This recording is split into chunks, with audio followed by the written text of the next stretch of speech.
ఆగండి ఆగండి, మీలో ఎంతమందికి తెలుసు ఈ తాటికాయలు? చిన్నప్పుడైతే వీటి కోసం యుద్ధాలే చేసాం. తాటి రొట్టె, తాటి ఇడ్లీ, తాటిగారె, తాటిబూరి.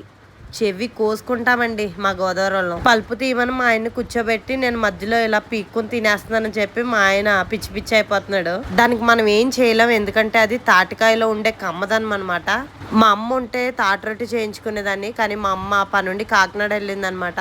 సో ఇంకా నేను తాటి రొట్టె చేసేంత టాలెంట్ మనకు లేదు కాబట్టి తాటి ఇడ్లీ చేద్దామని ఫిక్స్ అయ్యాను. నేనైతే ఈ రెసిపీ మా నాన్నమ్మ గారి దగ్గర నుండి నేర్చుకున్నాను. చిన్నప్పుడు మా నాన్నమ్మ తెగ ఉండేది నా కోసం.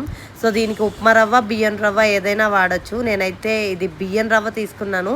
జస్ట్ కొంచెం వాటర్ వేసి అలా పైన తడిపి ఒక హాఫ్ అన్ అవర్ అయితే నానపెట్టాలి. సో అది నానేలోగా చిన్నగా కొబ్బరి ముక్కలు అయితే నోట్లో వేసి రుబ్బుతున్నాను. 2 కప్పులు బియ్యం రవ్వ, 1 కప్పు బెల్లము, 1 కప్పు తాటి గుజ్జు అనమాట.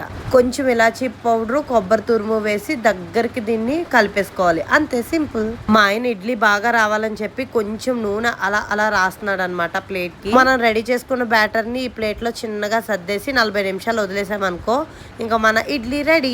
నేను తీసుకుంది బియ్యం రవ్వ కాబట్టి 40 మినిట్స్ ఉడికించాను. వీటిని తాటి ఇడ్లీ లేదంటే తాటి కుడుములు అంటారు. అసలు టేస్ట్ మామూలుగా ఉండదు. తెలంగాణ అండ్ రాయలసీమ వాళ్ళకి ఈ రెసిపీ గురించి పెద్దగా ఐడియా ఉండకపోవచ్చు, కానీ గోదావరిలో అయితే చెవి కోసుకుంటారు. మా ఆయన కూడా ఇది తినడం ఫస్ట్ టైమే, తిన్నాక ఫ్యాన్ అయిపోయాడు. మరి మీలో ఎంతమందికి ఇష్టం కామెంట్ చేయండి.